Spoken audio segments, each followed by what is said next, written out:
Bueno, pues como sabéis, soy Silvia, otra de las coordinadoras de Comunica, y llevamos ya largos años atendiendo a niños y niñas y adultos también con pérdida auditiva, con deficiencia auditiva, con sordera, como queramos llamarlo, todos sabemos a qué nos referimos. Fijaos que yo venía con la idea de que hay un tema que no se toca o que se toca muy poco, ¿no? Y ayer hablaba con, bueno, pues Nuria, la logopeda del Centro Obregón de Valladolid, y echábamos en falta esa referencia a los niños con pérdida auditiva y algo más, ¿no? Digo algo más porque no hago referencia a un solo acontecimiento, a una sola característica, sino a diversas características, ¿no? Y sin embargo, a lo largo de estas jornadas puedo decir que estoy contenta y creo que estamos todos, el equipo de organizadores, porque se ha hecho referencia en varias ocasiones a esa diversidad, tanto ayer desde el entorno médico como hoy.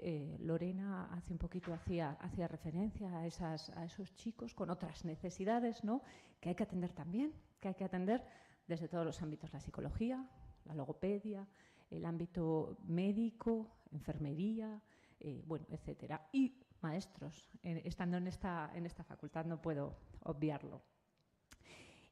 Primero querría que conocierais a tres personitas que tengo el gran placer de conocer y a quienes, desde luego, por su día a día y por su esfuerzo, porque también lo hacen, ¿no?, un poco como decía Eva, ahora poniéndonos en su pellejo, también hacen un esfuerzo. Y a sus familias, a ellos y a sus familias quiero dedicar esta pequeñita ponencia porque, bueno, pues nos ha tocado así hacer una cosita corta, pero bueno, que aporte algo.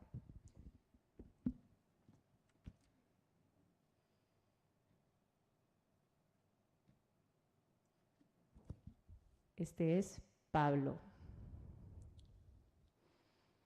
He querido un poquito no hacer una sesión al uso, sino dejarles un poquito en lo posible expresarse y, bueno, que los veáis.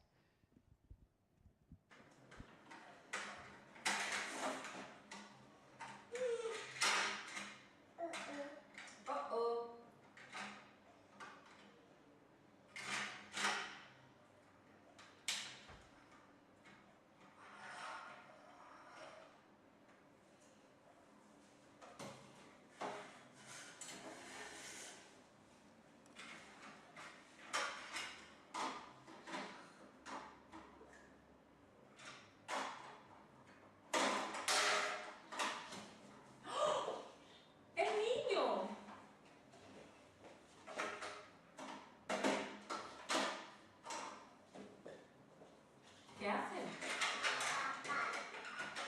Aparca el autobús. Bien. ¿Y los niños qué hacen? Sí. Meriendan. Meriendan.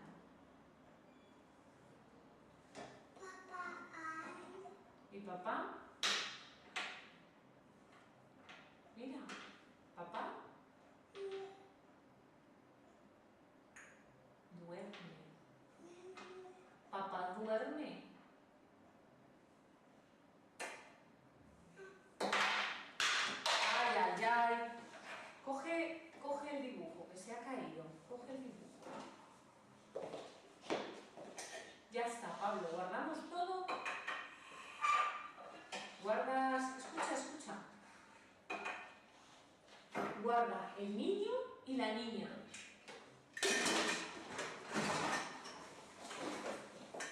Bien. Escucha. Pablo. Ya. Mira. Guarda el tobogán y el árbol. Guarda la casa y el cole.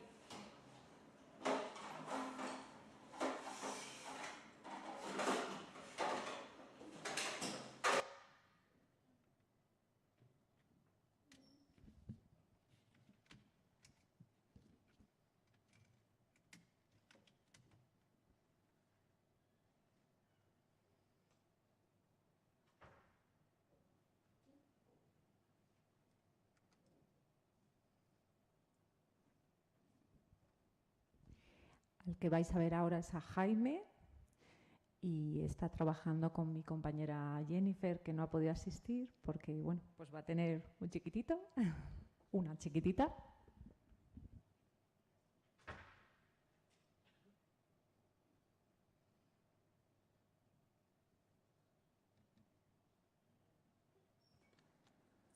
Choco, Jaime, hola, hola. Choco. Mira, toma, a guardar. Lo guardamos, mira. A guardar. Mira. A guardar. Ahí. A ver qué quiero. Más. Choca. Choca. Uy. Palmas, Jaime. ¿Qué quiero? ¿Qué quiero?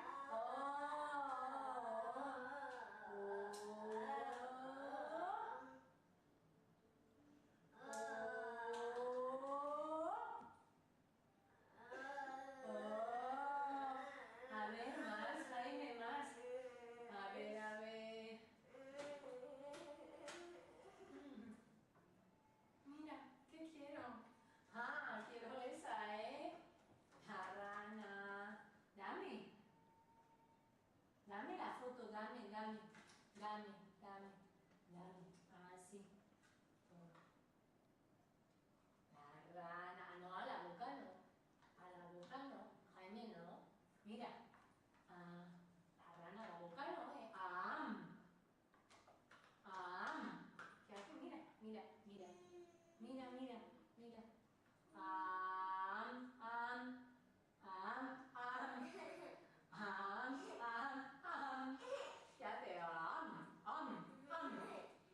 ¿Qué hace? ¿Qué hace? Más. Ah,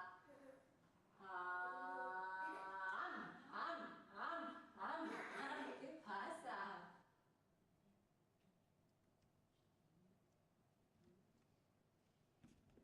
Y por último vais a ver a Elena. Pablo tiene 2 audífonos. En el caso de Jaime tiene implante bilateral y en el caso de Elena tiene implante bilateral pero consecutivo, que se hizo consecutiva la implantación.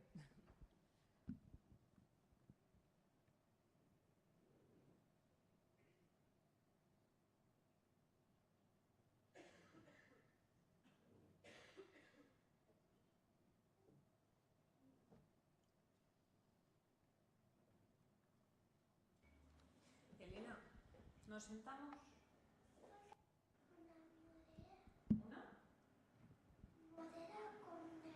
¿Una? Moneda. Una moneda, 1 euro, ¿vale? Oye, Elena, ¿a ti te han dado 1 euro? ¿Se da mamá 1 euro? ¿Y qué haces con 1 euro?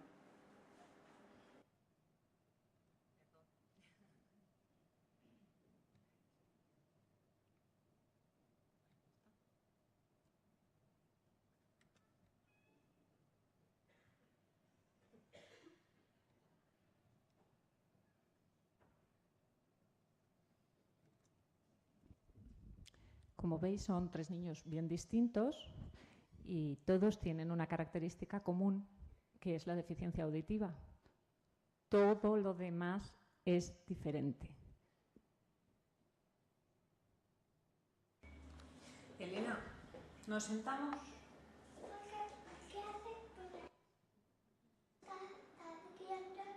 Estaba o pegatinas, ¿eh? Moneda. Una moneda, 1 euro, ¿vale? Oye, Elena, ¿a ti te han dado 1 euro? ¿Se da mamá 1 euro? ¿Y qué haces con 1 euro?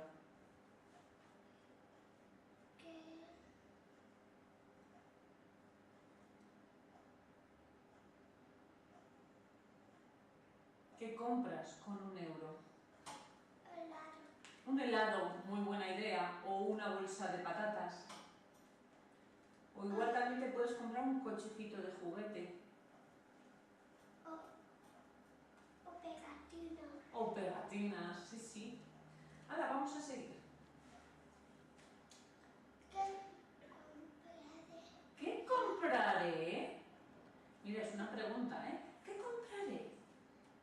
Pensó la gatita. ¿Qué compraré? Pensó la ratita. La ratita no sabía si comprar un helado o pegatinas, ¿eh?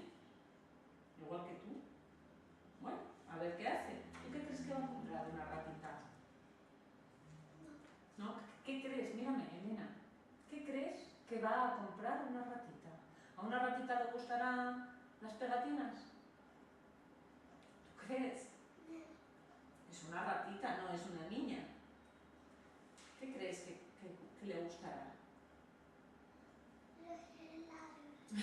Los helados, puede ser. O un trozo de queso. Venga, vamos a ver.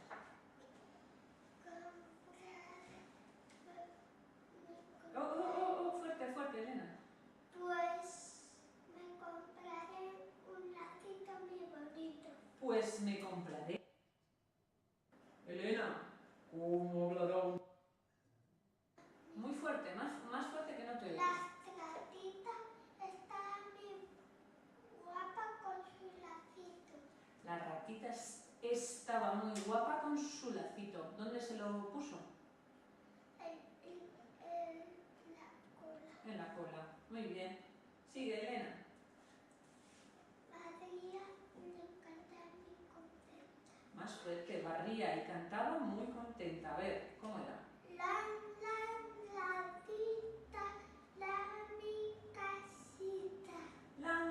Larita, barro mi casita. Mira, Elena. Larita, barro mi casita. A ver tú. De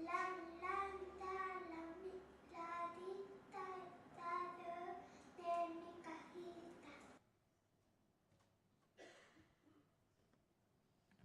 Bueno, como habéis podido ver, pues son 3 niños, como decía, con deficiencia auditiva y en unos casos al I le hemos puesto un nombre, en otros casos no le hemos puesto nombre.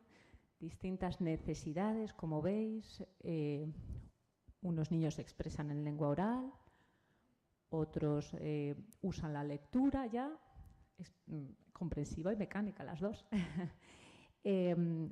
Otros usan otros medios de comunicación, imagen en este caso.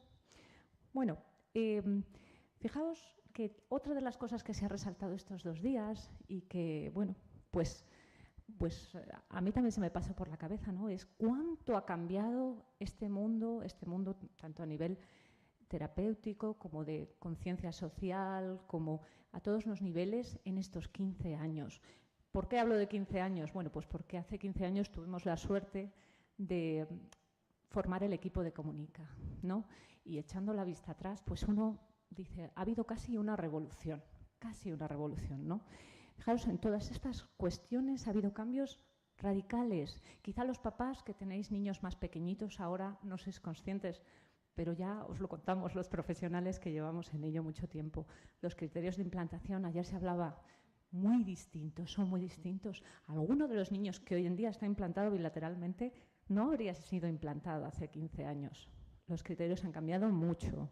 La edad de implantación, tenemos mucha suerte de que eso haya cambiado tanto, ¿no? Ahora, con un año, con menos de un año, como decían ayer del Río Ortega, aprovechando ese periodo del que hablaba Nati, ¿no? Ese periodo sensible especialmente. La evolución de las prótesis, esto me hace gracia porque las petacas que traían los niños, que los papás no sabían dónde colocarlas hace 15 años, ¿dónde la colocamos? Que no se dé un porrazo. ¿Dónde la colocamos? Que no se cargue, bueno, pues las pilas, que no se cargue el procesador. ¿Qué hacemos con eso? Y ahora se trata... Hay otros problemas, por supuesto, todavía hay cosas que cambiar y que solucionar, pero bueno, lo colocamos aquí detrás, enchufamos y estamos, por lo menos, auditivamente conectados. También en los audífonos ha habido un cambio, Diana nos lo puede contar, ¿no? Un cambio tremendo.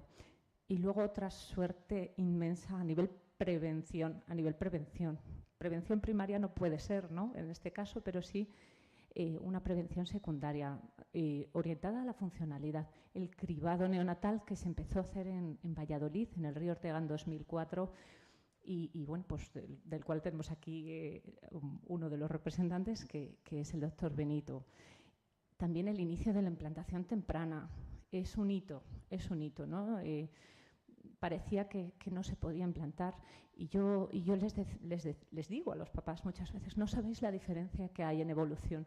Un niño implantado antes de los 3 años, en implantes estamos hablando, ¿vale?, pero también con una adaptación protésica en primerísimas edades, a un niño implantado a los 5. Parece que no hay tanta diferencia, y sin embargo es brutal, ¿no?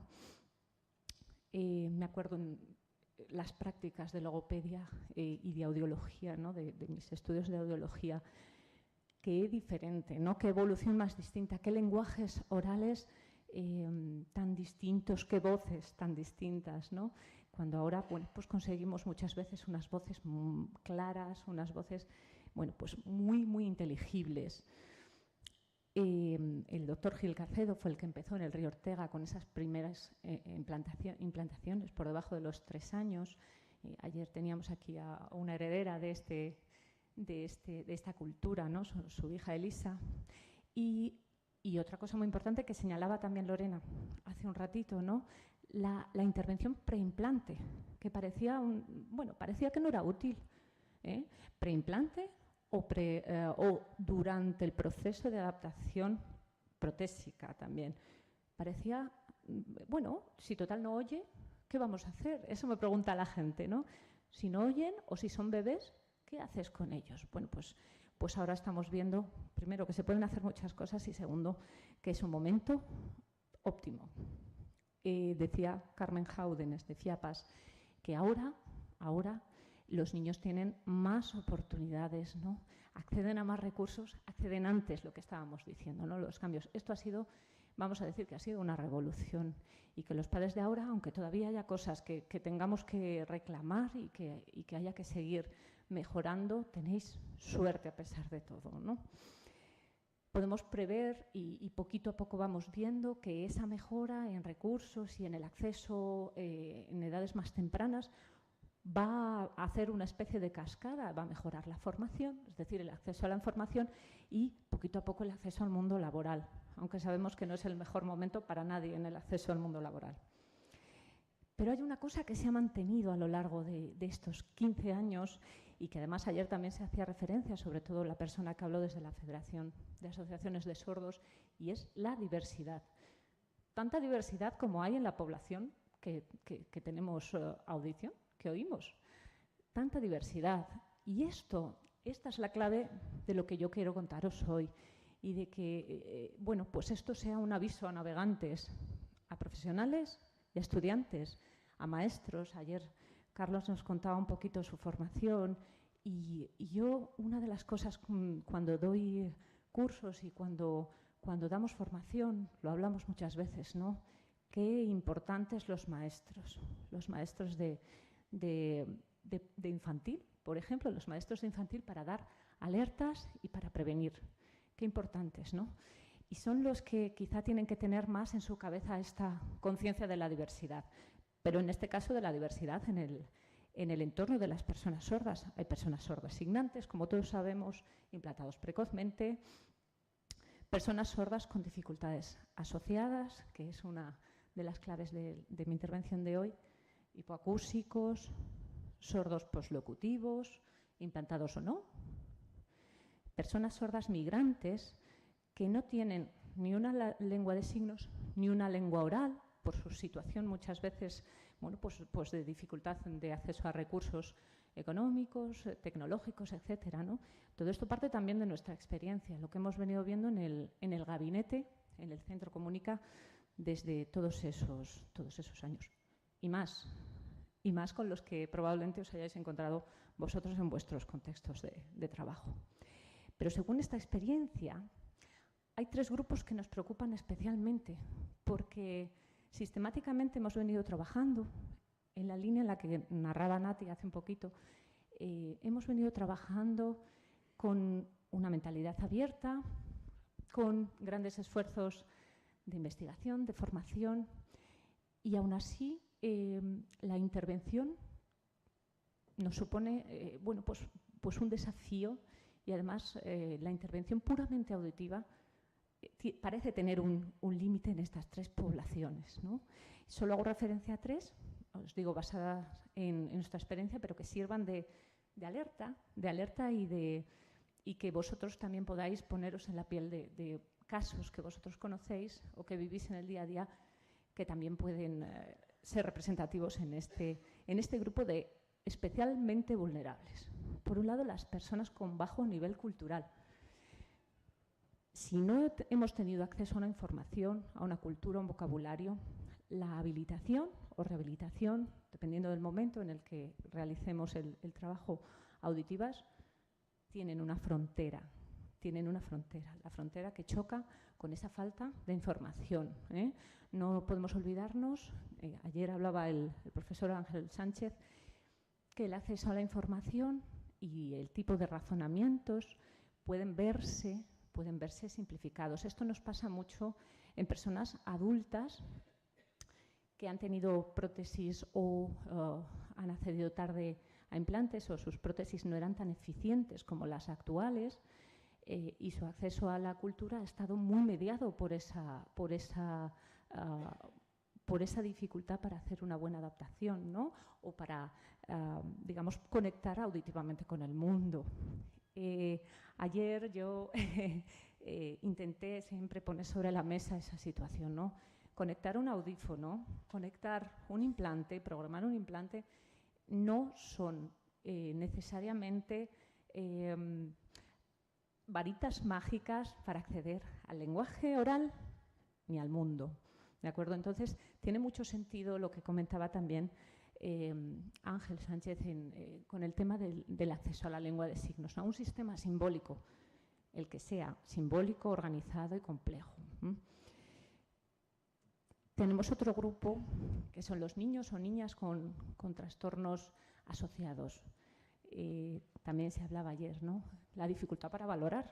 Una de las dificultades más grandes que nos encontramos, y no ya los logopedas, sino los médicos, los psicólogos en el cole, los equipos, es valorar a estos niños, porque tienen un canal de acceso que puede estar más o menos bloqueado. Vamos a decir que actualmente podemos tener una audición bastante funcional, pero hay otros canales de acceso que suelen estar aquí que no nos permiten bueno, pues acceder a un lenguaje que al final es vehicular para las valoraciones, vehicular para la comunicación, etcétera. Y que muchas veces el diagnóstico de esos trastornos asociados se retrasa indefinidamente. ¿Por qué? Porque hay una pérdida auditiva. Parece que la pérdida auditiva enmascara todo lo demás que tiene que ver con el desarrollo del niño y nos encontramos un poco impotentes, ¿no? Y este es un mensaje a psiquiatras, a psicólogos, a neurólogos, ¿no? Para hacer investigaciones un poquito más amplias, teniendo en cuenta la sordera, desde luego, pero todos los aspectos del desarrollo. Por último, y una experiencia que recientemente, bueno, pues tenemos en el centro de una manera más sistemática, y son los niños adoptados con pérdida auditiva, con deficiencia auditiva. ¿Por qué? Pues porque tienen una vulnerabilidad añadida, una vulnerabilidad emocional, ¿no? Tareas aparte que hacer con ellos que tienen que ver con la generación de vínculos y otros aspectos más específicos de la adopción que son prioritarios a la llegada, son prioritarios y aún así tenemos una pérdida auditiva, ojo, hay que poner en la balanza. Vale. Sigo con esta alerta, sin ser alarmista, pero sí con ese afán de prevención, ese afán de poner soluciones del que creo que estamos todos hablando en todo momento. Y es que hay estudios que nos indican que los niños con hipoacusia profunda tienen un tanto por ciento más de veces, de posibilidades de tener un trastorno psiquiátrico. no tiene por qué ser algo matemático, pero hay que estar ahí. Cuidado, hay que tenerlo en cuenta. Y que suelen tener que ver con su cociente intelectual y con las habilidades comunicativas. Y no perdamos de vista que en niños con deficiencia auditiva y otras cosas añadidas, lo digo así muy genérico porque os digo que esto puede ser un grupo muy amplio de necesidades o de dificultades en el desarrollo, pues no podemos perderlo de vista porque esto puede ser un factor más que puede agravar, ¿no? Fijaos que lo que hemos venido comentando hasta ahora y las compañeras logopedas lo hemos venido dejando claro, es que una de las cuestiones que son más importantes en nuestra labor y que ayer también se habló de ello es el acceso a la información. Porque los niños con deficiencia auditiva pueden, ojo, digo pueden, no digo que sea así, digo que pueden tener unos intercambios sociales, una interacción lingüística más pobre. Para eso estamos, especialmente los logopedas, estamos todos, pero especialmente los logopedas, para evitar esto, Unos intercambios lingüísticos más pobres que pueden ocasionar, una vez más, pobreza informativa, un conocimiento del medio limitado, que pueden dificultar la comprensión, la memorización. No olvidemos los procesos que hay, los procesos neuropsicológicos de los que hablábamos antes también, implicados en el desarrollo, implicados en el lenguaje, ¿vale? Y finalmente, pues, un acceso menor a la información. Y esto es un círculo que nosotros tenemos la responsabilidad de romper. Además, son más vulnerables, y siempre estoy hablando de estos 3 grupos especialmente a los que me he referido, porque pueden tener, ayer hablábamos también en el tema del desarrollo cognitivo, algunas dificultades para el razonamiento hipotético, ¿no? Cuando yo le decía a Elena, bueno, ¿y con 1 euro qué te puedes comprar? ¿Y qué se compraría la ratita con 1 euro? ¿No? Le estaba pidiendo que hiciera un razonamiento hipotético, que además, bueno, pues lo ha hecho muy bien. Ella ha decidido que se iba a comprar pegatinas, porque es lo que ella haría, ¿no? Pero también tiene que ver con su desarrollo del lenguaje, que puede ser limitado, pero también con ese acceso limitado a la información del que hablábamos ahora. Por otro lado, el juego simbólico. Habéis visto a Pablo jugando, ¿verdad?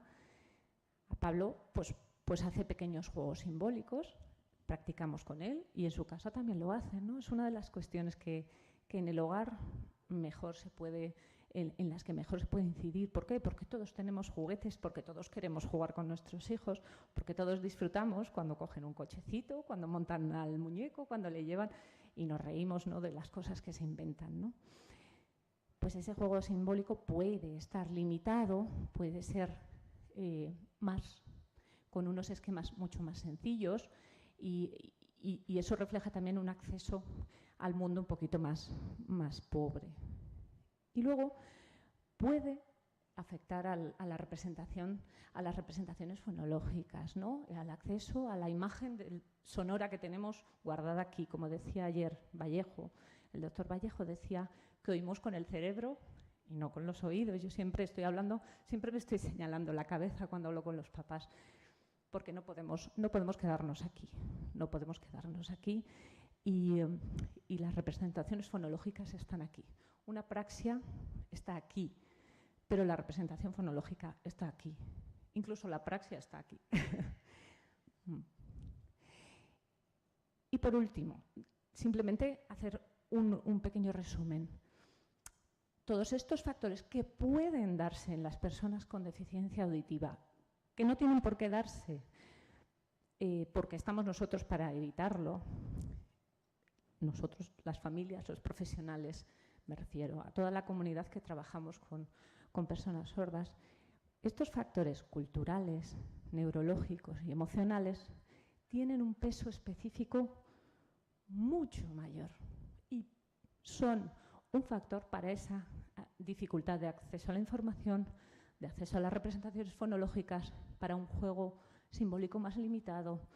Tenemos que hacer una logopedia, hablo en en mi entorno, tenemos que hacer una logopedia muy amplia, una logopedia pensada para la persona, no para un oído y no para la lengua oral, sino mucho más amplia, ¿no? Que creo que en estas jornadas está quedando también reflejado esa apertura de miras de la logopedia actual. ¿Qué supone? ¿Qué podemos hacer nosotros? Esto supone un desafío, lo hablábamos al inicio de este día con la enfermera del Río Ortega. Qué desafío, ¿no? Qué desafío para los profesionales. No puede ser un problema, tiene que ser un desafío enfrentarnos a estas poblaciones que están ahí y que además tenemos como profesionales la responsabilidad de enfrentarnos y de hacer lo mejor y lo más posible por ellos. Un desafío que va a generar cambios en la intervención necesariamente, ¿no? Cambios en los tiempos. Se hablaba ayer en algún momento, alguien comentó algo de unos meses o un año. Yo decía, qué poco tiempo, ¿no? Qué poco tiempo. Tenemos que ser muy flexibles en los tiempos, poner metas a corto plazo e ir viendo, ¿no? En la metodología, ser abiertos, buscar y buscar y buscar. En las adaptaciones habéis visto que Jaime se sirve de imágenes que elige y así decide él su vida muchas veces, ¿no? Su vida en cuanto al juego, fundamentalmente. En cuanto a las necesidades de la familia, primero porque van a ser a muy largo plazo o igual para siempre, porque demandan más cosas y porque el acompañamiento emocional es mucho más necesario, ¿no? Mucho más necesario. Los papás que tenéis niños con estas necesidades lo vivís todos los días, ¿no? Y ayer lo reclamabais con rabia y está bien a veces mostrarlo así también. Y la implicación de los profesionales tiene que ser, en estos casos, si ya es grande, en estos casos especialmente, ¿no? ¿Cómo respondemos al desafío? Pues algunos apuntes de cara a seguir y a manejar estas situaciones que son especialmente complejas, ¿no? Como decíamos, ser muy flexibles en la intervención, cuidado con protocolos, cuidado con métodos cerrados que muchas veces tenemos que descartar y que en algunos casos pueden ser útiles, pero no en todos, desde luego. Y cuidado con esquemas previos de intervención. Los métodos que tienen nombre no siempre son los mejores. Hay que definir las necesidades, priorizar, hacer un buen perfil. A eso nos ayudan mucho los psicólogos, los psiquiatras, hacer un buen perfil y decidir, igual que la sordera no es lo primero. Tener en cuenta factores no dependientes de la audición, la derivación también tan importante, ¿no? Hemos dado guerra, seguimos con el tema de la coordinación. A todos nos falta tiempo para coordinarnos, para hablar de temas que igual no son directamente de nuestro campo, pero que necesitamos conocer, ¿no? Aspectos neurológicos, aspectos que tienen que ver con la audiología. Un otorrino, un audioprotesista y un logopeda, en estos casos, no basta. Y luego una búsqueda constante, no dejar de buscar. Ayer comentaban las estudiantes que habían salido de aquí, que ahora son trabajadoras, que esos primeros años son años de estudio. Aunque ya tengas una titulación, los primeros años de trabajo son de estudio.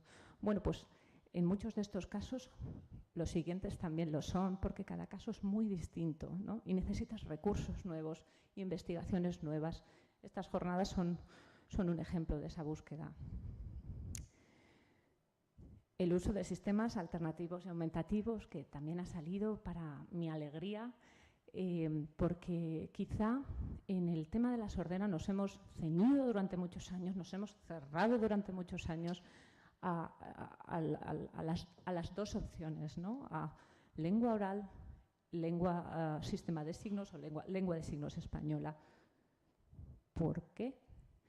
Porque si tenemos más opciones, ¿no? Hablaban a ti de la intervención temprana, el uso de esos apoyos, pero también de esos sistemas.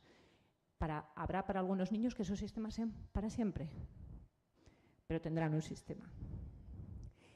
Priorizar, como os decía, tras hacer un buen perfil, tras saber las necesidades de niño y de familia, pues priorizar necesidades, ¿no? Las que sean, ¿no?